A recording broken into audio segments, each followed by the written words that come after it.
Greetings from sunny Sydney, Australia. Hello, I'm Alan Douglas, author of the Little Red Bible book. The idea of this book was to save the world from global nuclear disaster, and it sold all of, let me see now, about a dozen copies. More about that later. This video is being produced especially for Roger Waters of the Pink Floyd. Now Roger, you and I, we're about the same age. I think so anyway. I'm 79. We've been lucky. We've led a pretty good life. A few ups and downs here and there, but all in all, pretty damn good. Things aren't so crash hot right now in 2021. And you are one of the very few people I've come across on YouTube who seems to understand exactly what's going on. We seem to be on the same wavelength, or at least a similar wavelength. The future is looking grim. In fact, the future is looking like the end of everything, the end of all life on planet Earth. And you get that. Very few people do. Some people are concerned about global warming. A few million people, in fact. But what they don't realise is global warming will be a picnic. As serious as it is, global warming will be a picnic compared to global nuclear obliteration. And yet, people don't seem too concerned about it. If it happens, it happens. No big deal. And that's what I want to talk to you about. Because whether you realise it or not, you are one of the very few people who could make a difference. Actually, you and I may have met many years ago, back in the 1970s sometime. Did you have a roadie called Rake? Because my wife and I were friends with this guy, Rake. And he invited us to a party that was going on in a barn somewhere, a licensed sort of barn. And a bunch of hooligans arrived, and apparently they were the Pink Floyd. So, and I seem to remember you bought me a beer. If you didn't, if I've got that wrong, Roger, there's still time. You and I have been dead lucky. We've lived during what I call the Goldilocks era, say from between about 1960 to 2020, a 60-year period where everything has been pretty damn good. Not perfect, we've had a few ups and downs here and there, but by and large, to my way of thinking, it's been the greatest, most enjoyable period in the history of the whole planet. I mean, you know, prior to 1950, things were pretty bleak. You go back a few hundred years and, you know, people were being burned at the stake for having a bit of a difference of opinion to the church. All sorts of diabolical things going on. Plagues and the First World War, the Second World War. And even after the Second World War, you know, there was rationing and it was pretty harsh. But from about 1960 onwards, things started to, you know, improve. And, you know, for my memory of that era, that period, it was full of excitement and fun. We could travel around the world, you know, drive around Europe and catch boats and go to different places and fly here, there and everything, here, there and everywhere. It was a great period in which to live, and it's been pretty damn good right up until the present. But here now, 2021, things aren't looking so good. In fact, to be quite honest about it, they're looking pretty grim. But nothing like as grim as they're going to become. We need to realise what's going on and where we're heading, where we're headed for. So that's the purpose of this blurb. I need to encourage you to make a movie. But let's go back a bit. I've got to try and keep this short. Back in the 1950s, what was his name? Anthony Eden, Prime Minister Anthony Eden. He decided to bomb Egypt. Why? Because Nasser, what was he? I don't know. He was the head honcho of Egypt, and he decided to nationalise the Suez Canal. And Anthony Eden thought, right, we'll show you. We'll bomb the fuck out of you, jippos. And as a result of that, Khrushchev in the Soviet Union warned Britain that either get out of Egypt and wake up, or we're going to bomb London. Now at the time I was a young teenage boy living very close to London Airport, or Heathrow as it's called nowadays, and I can remember lying in bed at night listening to the planes flying overhead and absolute fear, terror, wondering which one, does this one going overhead now, is this the one that has the atom bomb? Is this the one? You know, how much longer have I got to live? And so I lived through that period. I experienced the fear, and this may have adjusted my whole personality over a lifetime, because I've been conscious of the fact that we're living on a tightrope, you know, a hair's breadth from nuclear obliteration at any time. It could happen at any time. People don't realise how many times we've come close to nuclear war. And nuclear war, although people don't realise this, they think you can have such a thing as a limited nuclear war. No such thing. Once it starts, it's all on for everyone. Where am I going with this? I'm just running through a few things that I've got on my mind. When I was 17, I joined the Merchant Navy as a deck boy. That's deck with an E, in case anybody's wondering. We had a cargo on board of tractor tyres for Havana, Cuba. And we were, you know, a day or so sailing out of Havana, and there was a submarine in the distance there, and it communicated with our bridge, and we were turned around. We weren't allowed to proceed to Havana, and in the end we diverted to Veracruz in Mexico. Great place.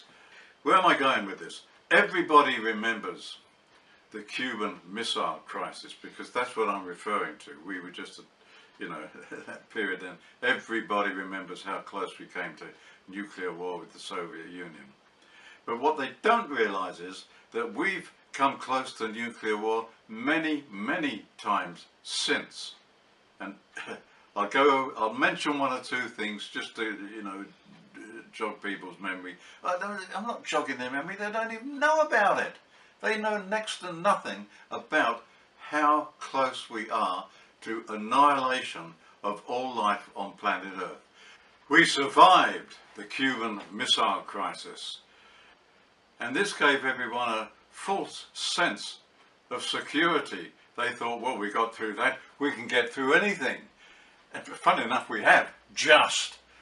I mean, people don't even remember the Berlin standoff, which occurred before the Cuban Missile Crisis, when Soviet tanks and American tanks were just about 1 mile, one and a bit kilometers apart, facing each other, gun turret to gun turret.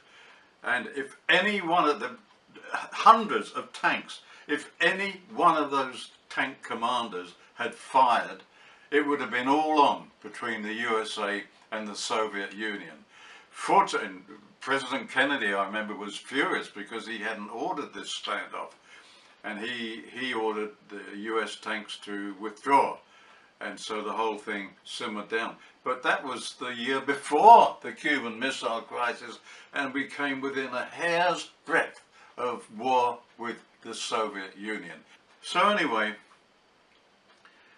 I think perhaps even I was guilty of thinking, you know, the worst is over. And there were the CND marches, of course, in the 1960s. Lord Bertrand Russell, a man I have the greatest of respect for.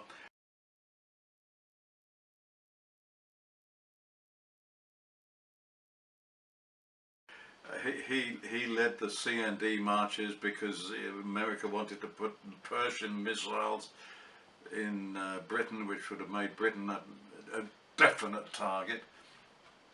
And I was lucky enough to attend a lecture given by Dr Helen Caldecott, an Australian woman from Melbourne. She is the author of the book Nuclear Madness. And she convinced me that the threat of nuclear war was still there. We got through a few difficulties here and there, but the threat, if anything, had been increased since the Cuban Missile Crisis. And so I read her book and I learned a few things about that. And shortly afterwards, I met Dr. Madeleine Murray O'Hare, who was over in New Zealand giving lectures. And she was absolutely convinced that President Ronald Reagan was preparing for nuclear war, or in his word, Armageddon. Oh, the joy of Armageddon, when the whole world, everybody on planet Earth, except for the chosen ones, the born-again evangelical rah-rah-rah Christians, who are going to be raptured into the sky to meet Jesus, the second coming. She was convinced that Reagan was determined to start a nuclear war just to bring about Bible prophecy.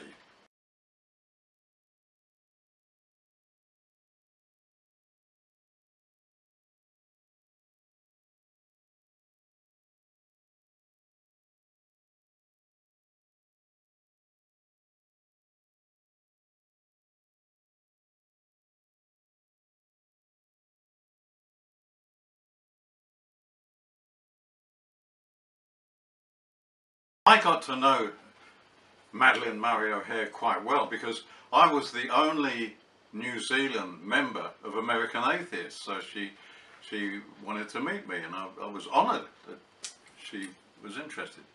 I drove her out to the Coromandel Peninsula, which is about a 2.5-hour drive from Auckland, New Zealand's biggest city. She wanted to buy a plot of land in what she thought would be a safe place in order to create an atheist commune.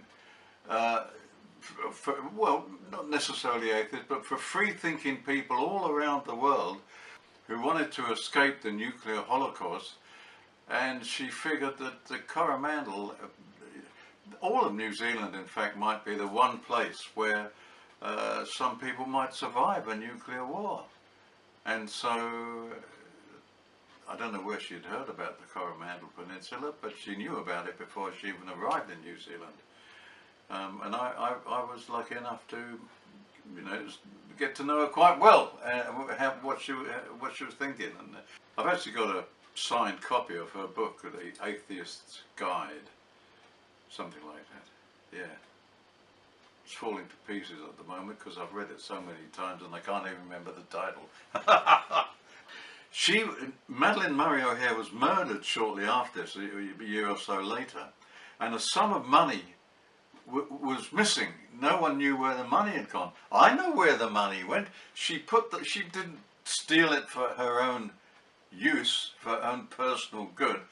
She put that money on a piece of land in the Coromandel. There's a real estate agent in Coromandel, New Zealand somewhere, who knows exactly where all the missing money went.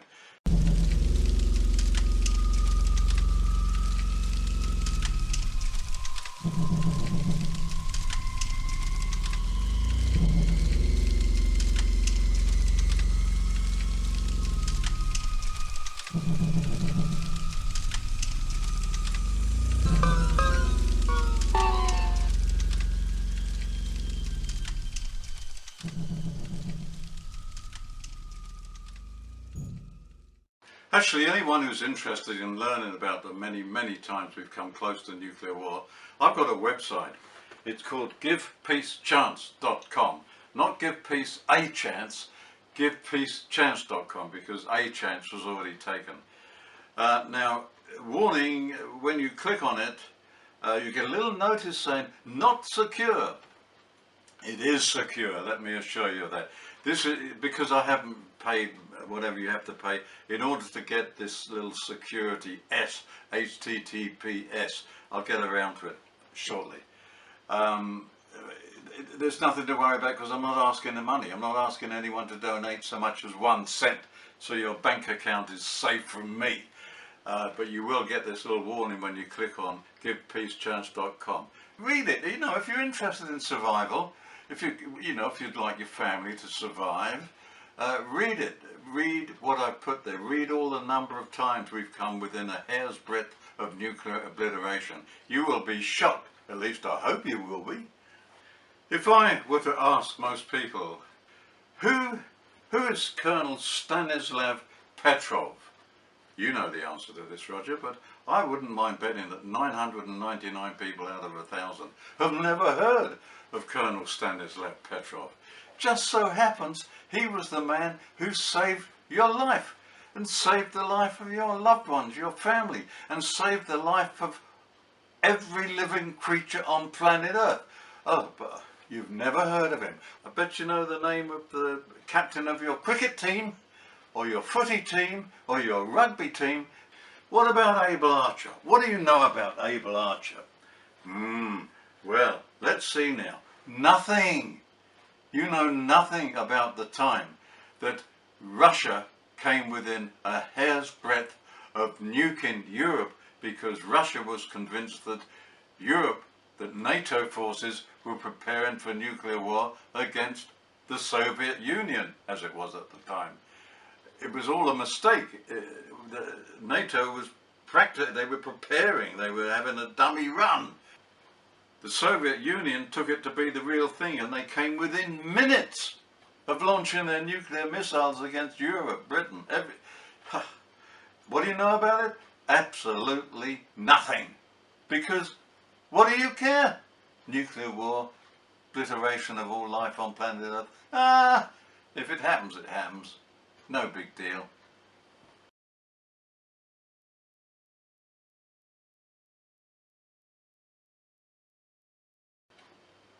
We need to wake up. We all need to wake up. Now, back to you, Roger. Where do you come in? Well, do you remember a movie called An Inconvenient Truth? Yes, of course you remember that movie. Produced by Al Gore, ex-Vice President of the USA. I don't know whether he funded it himself, but he certainly produced it. It scared the living daylights out of thousands, maybe millions of people, because he warned people of global warming. People like, what's her name? Greta Thunberg? How do you pronounce it? Thunberg, I think. Where's she from? Sweden, Denmark, Norway, somewhere like that. She's Scandinavian. You can be quite certain that she was influenced by this movie. This movie influenced millions upon millions of people and warned them that unless they take action, it's damn near all over. It's not all over, but because there will be survivors from global warming. That's why I say global scorching, global nuclear scorching, is many times worse than global warming. Global warming will take decades for the worst to happen. Global nuclear scorching will take a few hours, maybe a few days, few weeks at the most. It's almost instant. So, that movie, An Inconvenient Truth, influenced millions of people. And prior to that, there was a book called On the Beach by author Neville Shute. Do you remember that, Roger? It was all about the end of the world. A submarine floating around here and there. I think it was heading for Melbourne in Australia. And everyone was dead. And it was a depressing movie, but it woke people up. Yes, as I say, it was a book, but it became a movie. Gregory Peck was starring. It woke people up. This is what we need, and this is where you come in, Roger.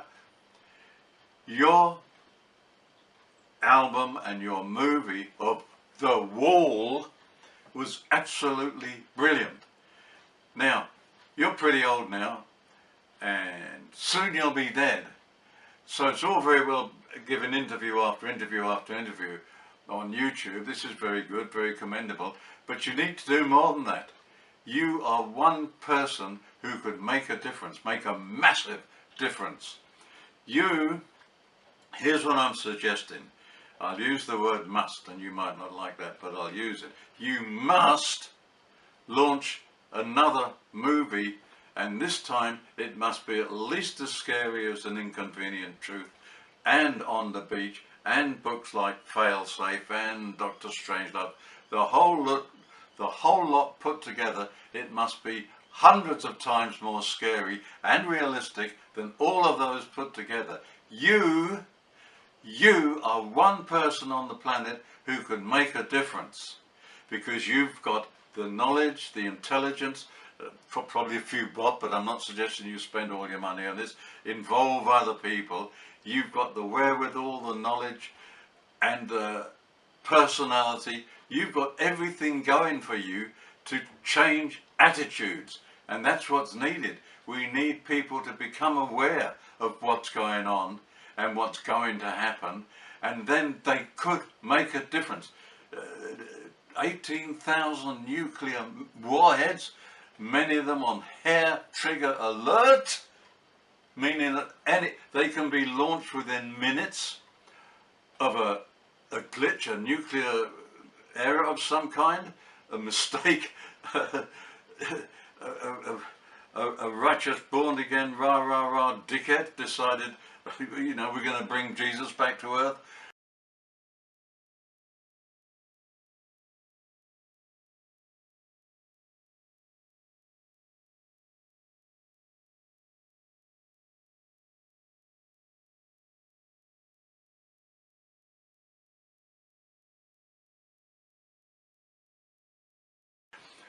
You know, someone needs to warn the population of the world what's about to happen. And I'm sorry to have to tell you this, but I can't think of anyone else but you, Roger.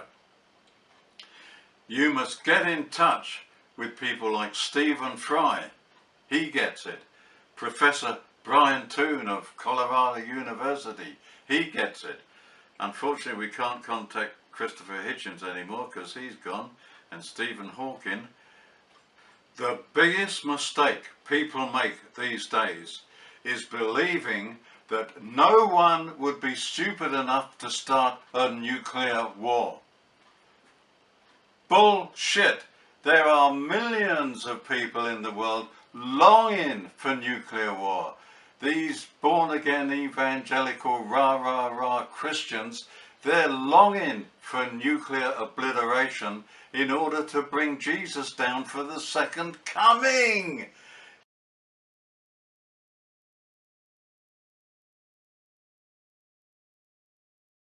You think, you have no idea how deeply held this belief is. How do we know that the people programming Pentagon computers don't have this stupid belief? How do we know that commanders and crew of nuclear submarines don't have this stupid belief? How do we know that blokes flying nuclear armed bombers don't have this stupid belief? Pairs of fresh-faced Baptist boys down missile silos, they could all be longing for nuclear war just so they can be raptured into the sky to meet Jesus.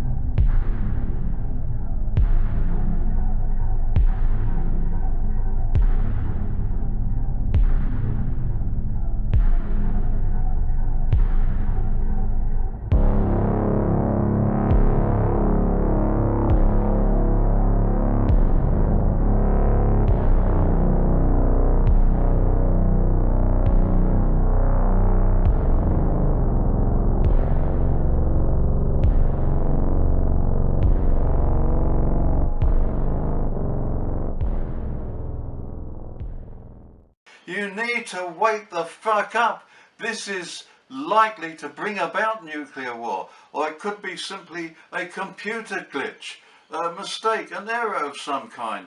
You know, something, oh look, looks like there's, oh it's only seagulls, oh what a shame, we mistook those seagulls for that did happen once. You don't really think, oh this bloke's talking nonsense. You don't realise that on one occasion Russia came within minutes of launching a nuclear attack because of because of a cloud formation and seagulls. I don't know, this. You can tell I'm exasperated because I'm trying to get through to people.